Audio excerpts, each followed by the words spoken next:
Should we get our kids to apologize the moment they hurt someone or lash out or do the wrong thing?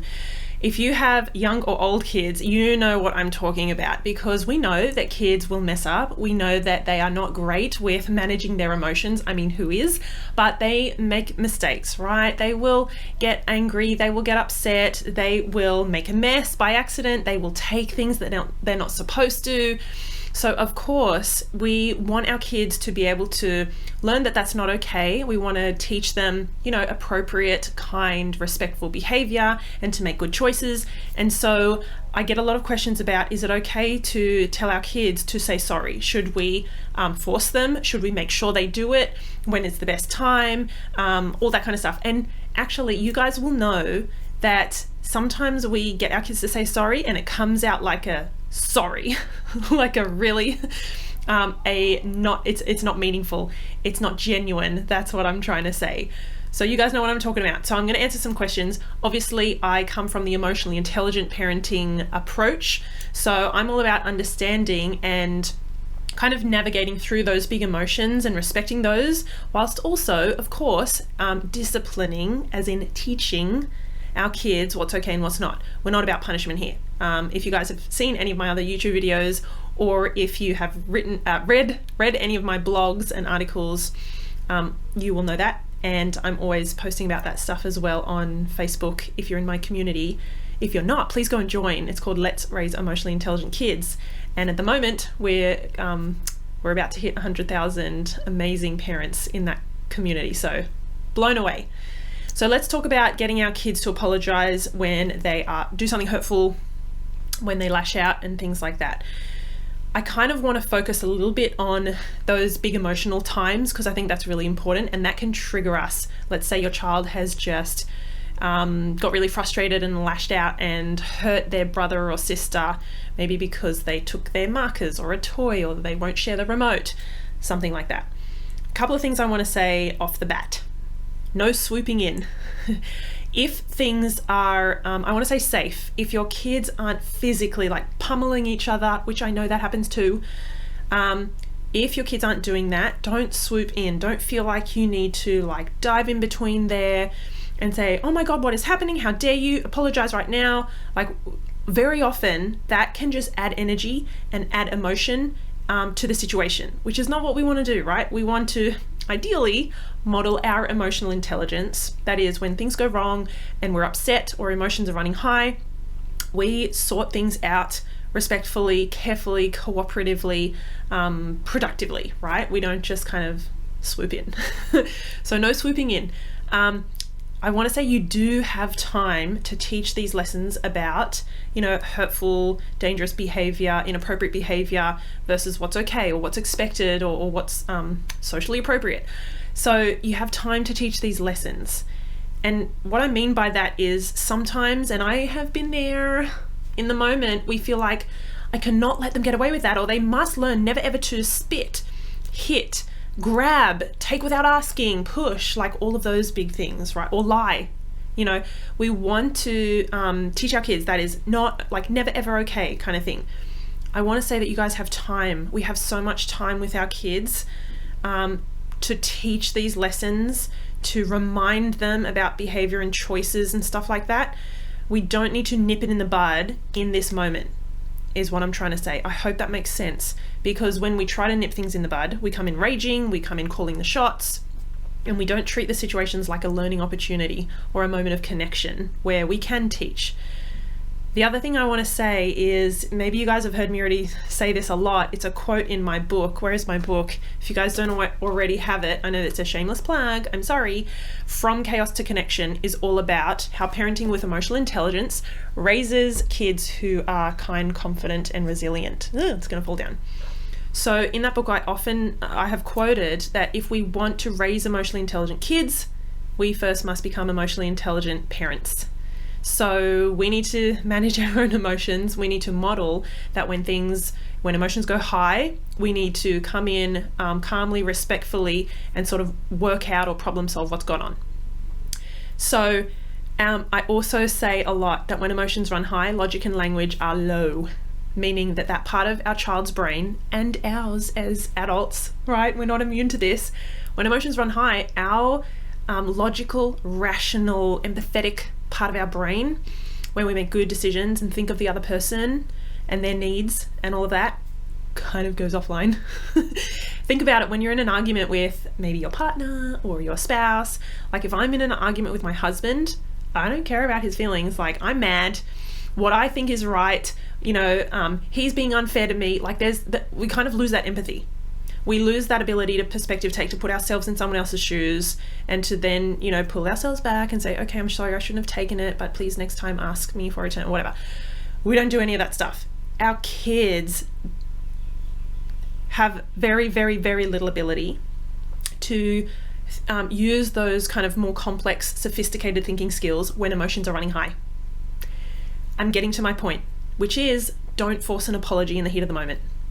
Very little good comes from the heat of the moment when emotions are running high and our kids are angry, they're really mad, they're really upset, they feel like it's unfair, there's an injustice that's gone on.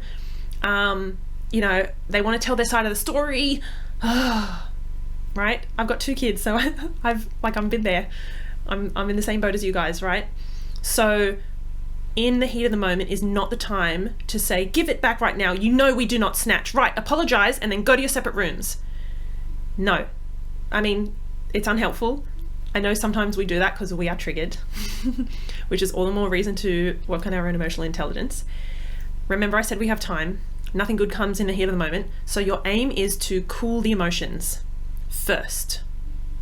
You are not being a permissive, soft parent if you go in there and try and calm people down, your kids, regulate their body and their nervous system by bringing your voice in low and saying, whoa, something's gone on. I want to hear it. Let me help you guys out. You guys both look mad or whatever it is. Like go in there, validating that they're both upset or cranky or that something has gone wrong. Validating that, maybe validating that it's so tough to resist temptation when they, maybe they've taken a lolly from the jar without asking and they've lied about it or something. Even then, don't force an apology. Don't do any sort of disciplining and teaching in the moment. Go in and validate first. Okay. So when emotions have come back down, that complex, more sophisticated, reasoning, logical part of the brain switches back on. And you'll know because then your kids can talk to you, they can answer questions, they're giving you eye contact. You may not see, but they're breathing and their heart rate is slowing, the emotions are coming down. That's when our kids kind of come back online, I want to say, and they are more receptive to, hey, you shouldn't have done that. I know you know not to do that. I bet that felt awful, didn't it? I've done that too, and it's hard to control your emotions or to tell the truth. That's where we want to come from. That is when our kids, like I said, their brain is online, they're more receptive, we can have a two-way conversation. They know what they've done is wrong. So many times, like 99 times out of 100, I want to say, our kids know when they've done the wrong thing. They know when they've hurt their brother or sister and shouldn't have. They know when they took that thing without asking. They know when they've snuck something. Our kids, we need to give them more benefit of the doubt in terms of knowing when they do something wrong, but they can't help it because their brain is under construction. Okay, so what should you say? I kind of just went through some of those, I don't want to say scripts, but things you can say, validating emotions. I know that was really tough. Whoa, you guys look so mad. I want to hear it. No, I want to hear both sides if the siblings arguing. Say, tell me what happened. Let's sort this out. We can work it out together. That kind of team mentality is much better than an adversary, like I'm coming in as the parent and the police officer and you guys are in trouble. What not to do, if at all possible. And this is hard when we were raised, if we were raised a different way, is try not to punish your kids. Try not to shout, to yell, to shame, to force an apology, to punish or to threaten. What that does is when our kids are already emotional, they're already emotionally charged, they already feel upset, they know they're in trouble, they maybe already feel ashamed or embarrassed, but they're mad about it and they're not going to be open. That when we come in with that angry, upset, disappointed energy, then we are adding fuel to the fire in terms of our kids' emotions. We are they're already feeling terrible.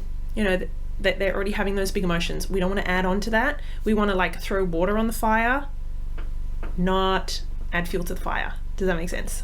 Okay, I think you guys know what I'm talking about. So try not to do any of those things. Also because, not just because it adds, it pushes our kids further into that angry stress response, fight or flight, but what you're going to receive back from them is, you don't get it. He started it. You never listen. It's so unfair. So yes, our kids have done let's say yes, our child has done the wrong thing. They've lashed out, they've hit, they've grabbed, they've pushed, they've lied, I don't know, whatever it is. Try not to swoop in, try not to do some of those threats and punishment and stuff like that. I know it's really hard. I find it hard too sometimes. Sometimes I'm like, oh, how dare you do that? I have to be like, Steph, bring it back. So I love the concept of we have time to teach these lessons, especially if you have a preschooler. Even so, if you have a primary schooler or an elementary, middle schooler, even when you have teenagers, don't we know that teenagers make really dumb decisions? They don't think forward. How did you not know that that would happen and I would find out? Our kids' brains are under construction till the late 20s. Yes. So they don't have the sophisticated wiring and the problem solving and all of those, abilities that we do. And maybe now I want to take the opportunity to say, us adults with fully developed brains, we still do the wrong thing. We hurt people's feelings. We hide things. We don't tell the truth. We do all of this stuff too. So let's not shame and shout and punish our kids when they do that. Last thing I want to say is, what do we do? Do we never get our kids to apologize? No, of course not. But save that moment till when emotions are cooler, a little bit later. You're not going to lose the moment and the lesson. If anything, you're going to increase the ability of your kids to be receptive, to understand, to even, when I wait, my kids have both said, I'm sorry, mummy. And sometimes I've been like, for what? I've genuinely forgotten, or we've moved on with something. And it happened just a couple of weeks ago with my daughter in the car coming home from somewhere. She said, I'm sorry, out of the blue. And I was like, what? Did you drop something in the car? She said, for yelling at you earlier today at the park. And I was like, oh. So our kids will do it. Sometimes they will do it. Give them the benefit of the doubt. If not, talk to them later. It might be just an hour later. Maybe when you're having afternoon tea. Maybe it's tuck in at night. Then we can talk to them about their behavior. And if that, if he keeps bugging you again, then what can you do instead of pushing him? I do want you guys to still encourage an apology or a making amends. Ideally, that is a bit closer to the time, but it can be that afternoon. Everything is different. Every situation is unique, but you don't really want it to leave it till 24 hours later or whatever. And also, your kids should not be in this heightened state for hours and hours. Anyway, so I often use the team approach, which means me and the child who needs to apologize. I use the words like we and let's, and I say, I think we need to go and check if he's okay. Let's go and get an ice pack, because I think, look, he's got a red mark on his face because he threw something. I don't know. I think we need to go and take these back and ask if you can use them. So I use the we, the let's. I'm on your team. I know it's yucky. Come on, I'll come with you. Very rarely do I ever say, you need to go and apologize. Actually, I don't think I ever do that, because that just feels yucky. It feels yucky for our kid. I wouldn't like if my husband was like, you need to go and da-da-da. Come on, I know I've done the wrong thing. I feel terrible. Can you help me out?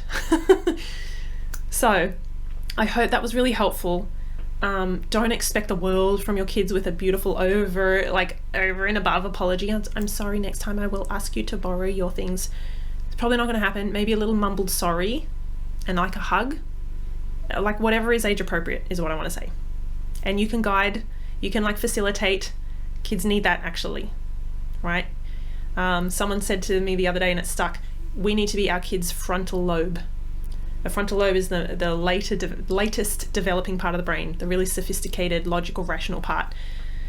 So I love that. I hope that helps. I hope that just gives you guys a little bit of an insight into apologies and making amends and things like that.